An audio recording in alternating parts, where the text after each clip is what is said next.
when I was diagnosed with breast cancer, it was 6 weeks after I graduated with my Bachelor of Social Work, and I was on track to do my Master's of Social Work. And if anything, so clearly I had to take care of my health.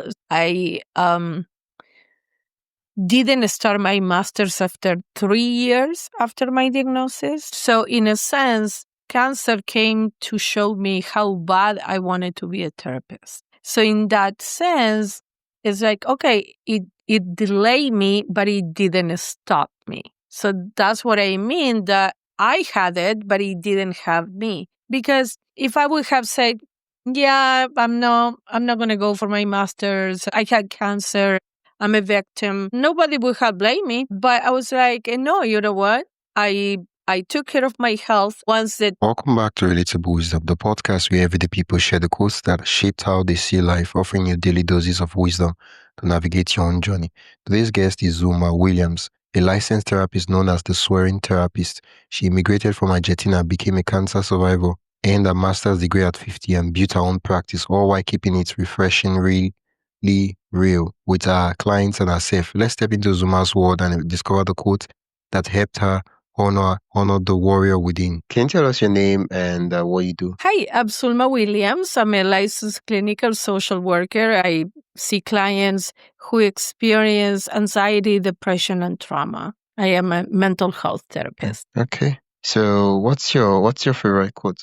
My favorite quote is one that I actually created myself.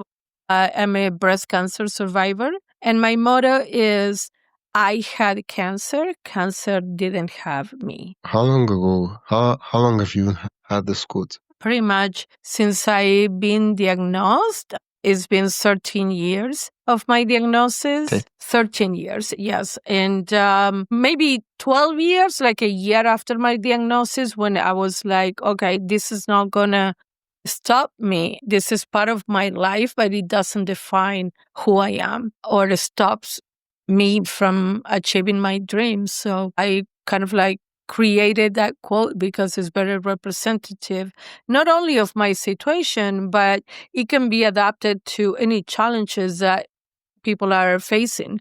So you can say, I have this challenge, but this challenge doesn't have me, right? Like, so we can adapt it to everybody's circumstances. Yeah, thank you for sharing that quote. Usually it seems simple. It seems something that I should understand, but I want to understand it deeply. When you say you have a challenge, right? And then the challenge doesn't have you. What is the difference between is there a difference, and what does that mean? Can you explain with an example or context? Yes, absolutely. So when I was diagnosed with breast cancer, it was 6 weeks after I graduated with my Bachelor of Social Work, and I was on track to do my Master's of Social Work. And if anything, so clearly I had to take care of my health. I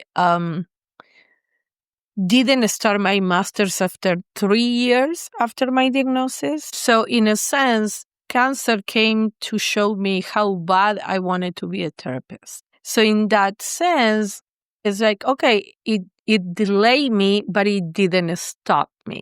So that's what I mean, that I had it, but it didn't have me. Because if I would have said, yeah, I'm not going to go for my master's, I had cancer, I'm a victim, nobody would have blamed me. But I was like, no, you know what? I took care of my health once the treatment. So at the beginning, the treatment is very intensive, but then it is like, oh, you go to the doctor every month or every 3 months or every 6 months and so on and so forth. And I was like, no, you know what? I do feel better. The appointments are manageable in order for me to go back to school. And I enrolled in my Master's of Social Work 3 years after I was diagnosed. It's like in that sense, the challenges that we are confronting right now, if we don't allow that challenge to take over our entire life, then we can manage whatever it is that is in front of us. I started so I was diagnosed with breast cancer at 46, and I started my Master's of Social Work at age 50. So 3 years after my diagnosis, right? Like, and English is not my first language. So, and I'm in the United States, and it's like, okay, like, what is stopping you? Because, right, like, not even cancer could stop me. So in that sense, I mean that we all have challenges. If you look at your own life, if you look back at your own life, you have overcame a lot of challenges in your life. And this challenge that you are confronting right now is not different than all the ones that you already overcame. And at the time that you were going through those challenges, maybe you were like, I don't even know how I'm going to get over this. But somewhat you did. How do I know? Because you're here. So whatever challenge you confronted could not take you out. Why is this challenge going to be different? So when we move away from this is consuming my life to this is part of my life, but I'm not going to allow it to take over my entire life. That's when we owe the challenge, and the challenge doesn't owe us. Yeah. I just want to visit something you said just recently. That is, you didn't speak English. English was not your first language, but then you were in the United States, right? Sometimes we are so focused on the things that we do not have, the things that are hard for us, that we lose sight of the things that are easy, things that we have, right? A lot of persons want to be in the US, but they're not privileged to be in the US, not opportune to be in the US, right? A lot of persons, they went through cancer, but they did not survive it. For most persons, then you see that's something that you have. And the strange thing is that if you decide to say you want to look at the things that are hard, you would see them, and you see them plenty, that are difficult, that are hard, that are terrible, that are not working well in one's life. And you might end up just saying, my life is so terrible. Yes. Why is my life like this? But you know what? So I moved to the United States from Argentina. I was 31 when I moved. And I didn't have a job. I was still living with my mom. I didn't have a family on my own. Like, I didn't have children. I didn't have a boyfriend. And I was like, you know what? I took it as an adventure coming to America, because when you have nothing to lose. So you can have anything that you want, because it's like, okay, what I'm going to lose? I already don't have a job. I don't have a home. I don't have a family. Right? Like, a family of my own, of course, right? Like, I was like, you know what? I'm going to try it as an adventure. And if it doesn't work out, I will go back to Argentina. But I'm not going to be thinking in my head, what if? What if I made the move? What if I went there? What if I took the risk? Right? Like, so I think that in our lives, we should be afraid of the regrets, of the things that we didn't do, not of the risks, of taking risks. Because I think that is a kind of like a natural thing. Our brain will always go to the worst possible case scenario, right? Like, oh, it's not going to work out or whatever. But what if it works out for you, right? Like, but you're never going to know if you don't take the steps. So when I have clients who tell me like, oh, I'm too old to go back to school. I started my bachelor's at 42 and my master's at 50, and English is not my first language. What's your excuse? Like, that is, just tell me that you are not inspired or motivated or whatever, but don't tell me that you are too old, because it's like, I did it. And I wasn't even born here, right? Like,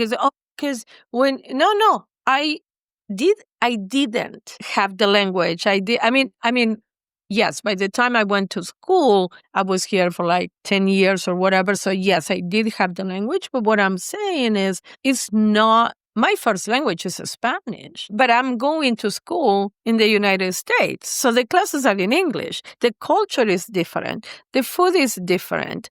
The way that people are is different. I've been bullied because I have an accent. And if cancer couldn't even stop me, what is going to stop me, right? Like, what is stopping you? If you are 20-something and just try it. The worst thing that can happen is that it doesn't work out. Okay, you're back where you started. But at least you have the satisfaction of knowing that you're not thinking, oh, what if I took that risk? And if you take that risk and it does work out, woo, right? Like, yay for us. So, and that's, I think, what I want to, like, what my message is, because it's like, I did it. So you cannot tell me it cannot be done, because I did it. I'm a living proof that it can be done. And that's what I want to inspire people to, like, okay, it's like, what is it that I want to do with my life? And start it now. What are you waiting for? Right? Like, nobody has tomorrow guaranteed. But the best way that we can enjoy life is to do the best that we can today, because we don't know if we're going to be here tomorrow. The only time that we have is right now, right? Like, I'm worried about the meeting on Wednesday next week. You might die tonight. You're not going to make it to the meeting on Wednesday next week. Don't worry about it, right? Let's take a quick pause. If you're enjoying this conversation and want more thought-provoking ideas straight to your inbox, join the Relatable Wisdom email list. It's free, quick, and filled with bite-sized insights, inspiring quotes, and behind-the-scenes reflections from our guests.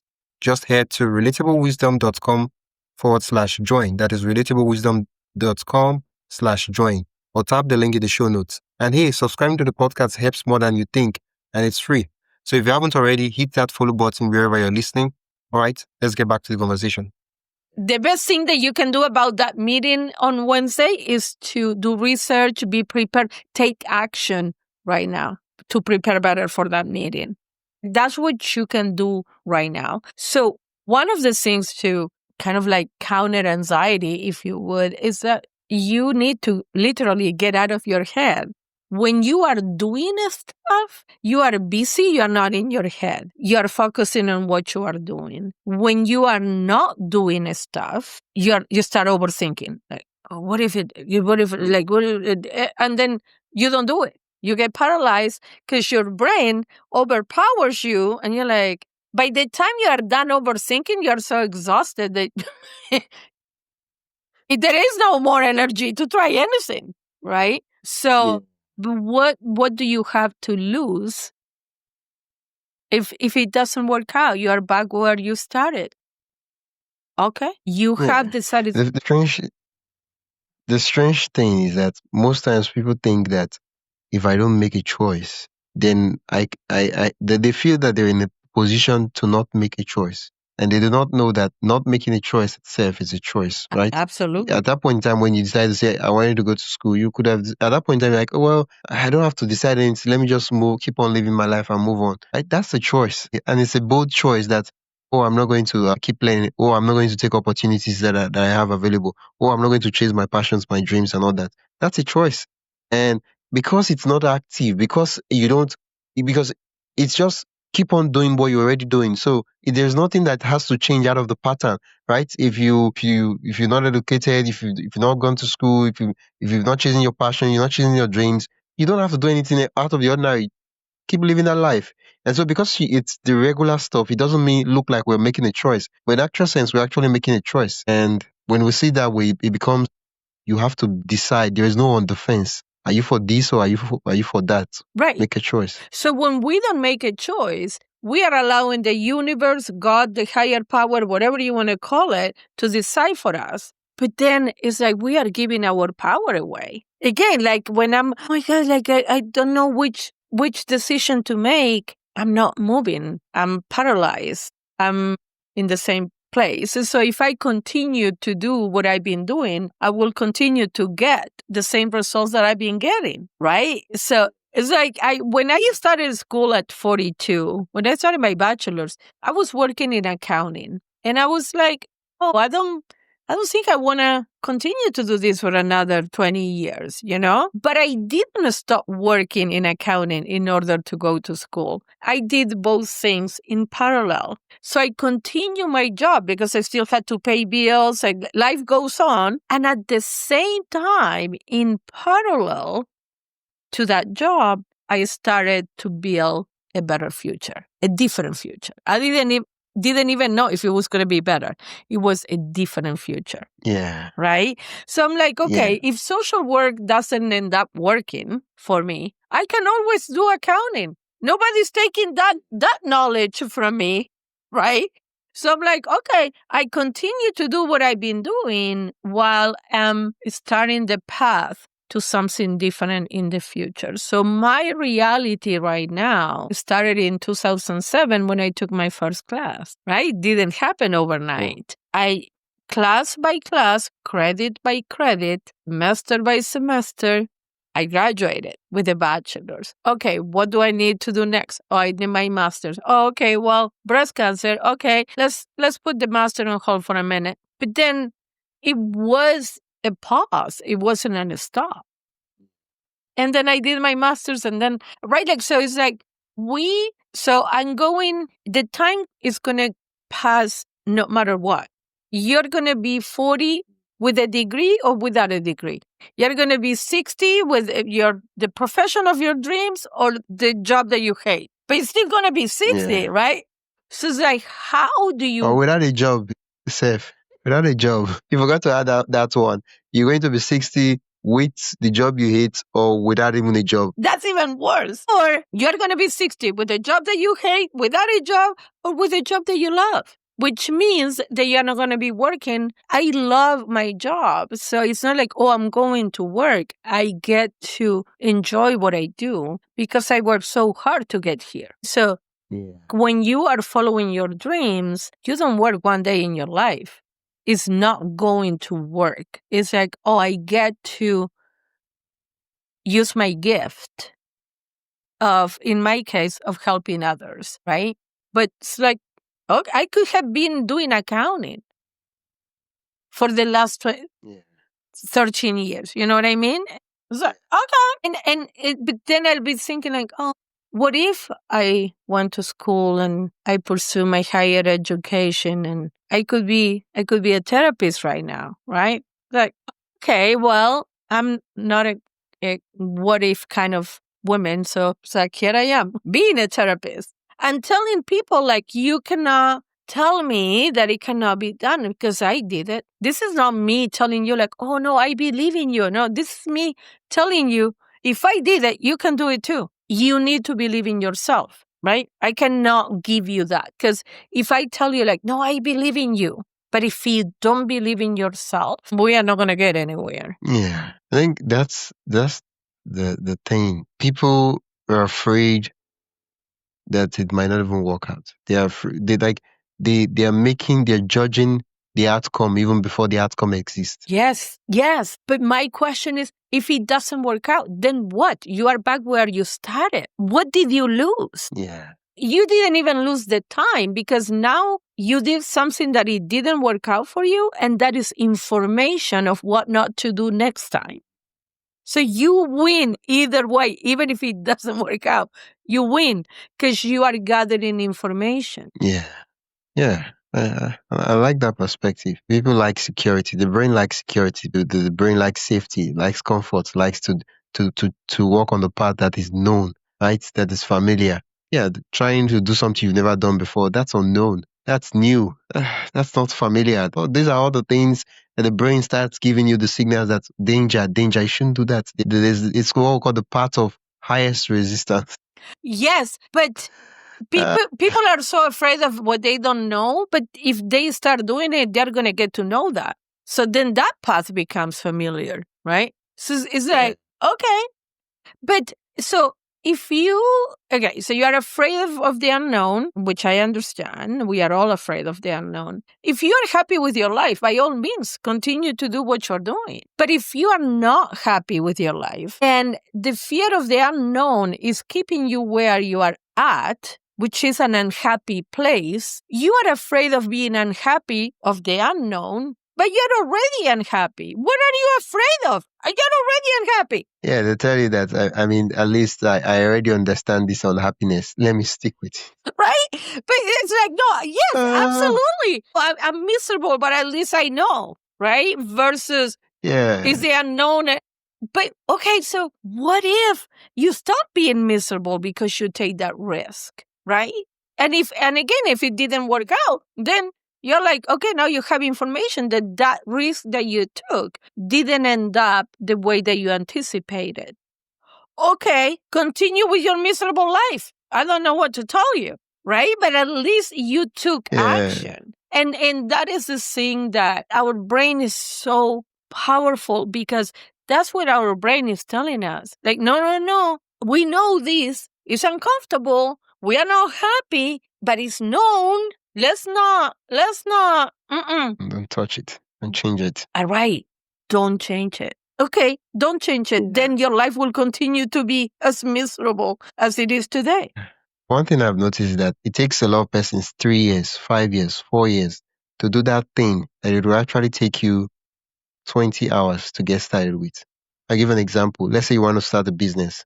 In 48 hours, you'd have a business up and running. Well, the business will not make millions of dollars. You won't even might just make your first maybe $50 as the income. But you have a business in the next 48 hours. But guess what? You're like, oh, I'm trying to find up a name for the business. I'm trying to come up with a concept of the business. And I'm like, what are you trying to do? Business is not that complicated. If you want to start a business, you can start a business in the next 48 hours. Just look for a service to offer to someone, have them pay you money for it. And that's it. That's business. There's nothing more than that. Like every other thing is just shenanigans. Yes, absolutely. You can have a business selling lemonade in front of your house. That's a business. Yeah. Right? Like, that's a business. We tend to complicate stuff that is not complicated. I mean, it is complicated in itself, but if we break it down into manageable pieces, so creating a business is overwhelming. Well, getting to pick a name might not be so overwhelming, so let's start there. Like reading online about what are the steps I had to take. So I break it down in manageable pieces. In, let's say, Amazon didn't become Amazon. He was working from his garage. You see, that's the issue right there. Where I want to start any idea I want to start. Let's say you're a therapist right now. You've done your master's and all that, and I want to do therapy and all that. So I want to have that degree. Guess what? I'm looking at you. I should not be looking at you. What I should be looking at is the micro minute points where it takes that. Oh, I need to write the entry exam to get into the. That's why I should be looking at, not that big picture. Same thing with business. They want to start an Amazon. You're looking at Amazon. Why would you be looking at Amazon? Why? Why would you do that? You should be looking at your neighbor's kids that sell stuff. That's the simplest idea of business you should be looking at. Not trying to look at these billion-dollar corporations and say, oh, they have names. They have a lawyer. They have this. They have that. But I mean, I understand what you're saying. Don't get lost into looking at Amazon. Jeff Bezos is starting in his garage. Right? Like, how long did it take him for him to be Amazon? Right? Like, so we want that. Yeah. I want to start my business and I want to be successful like Jeff Bezos. Well, he wasn't successful overnight, right? Yeah. And he was doing this as a side business while he still had a job because, as I said, life goes on. We had to pay rent. We had to eat.